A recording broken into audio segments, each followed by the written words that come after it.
ఆ సదరు పర్సన్ ఎవరైతే గనులు తీసుకున్నాడో లీజు అతను అది వాడుకోవాలా, అట్లా పెట్టు కూర్చున్నాడు. దాని క్యాన్సిల్ కూడా రాసేసుకున్నాడు, అప్లికేషన్ పెట్టేసుకున్నాడు వైసీ జగన్ ఇదే అప్పుడు రాజశేఖర రెడ్డి హయాంలో.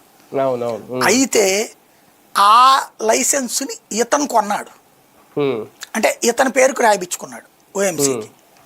ఎందుకు ఇతను ఏమన్నా దాని నుంచి సంపాదించాడంటే నథింగ్. అప్పుడు బయటపడిన అంశం ఏంటంటే ఈ ఓబులాపురానికి ఆనుకున్నదంతా కూడా కర్ణాటక అటవీ ప్రాంతం. ఈ కర్ణాటక అటవీ ప్రాంతంలో అద్భుతమైనటువంటి ఖనిజ వనరులు ఉన్నాయి, గ్రానైట్ దగ్గర నుంచి రకరకాలు. అడవిలో వాస్తవంగా అడవిలో ఉండే ఖనిజాల తవ్వకానికి ప్రభుత్వాలు అనుమతి ఇవ్వవు పర్యావరణ కారణంగా. సుప్రీంకోర్టు దాకా వెళ్ళినా కూడా అనుమతి రాదు.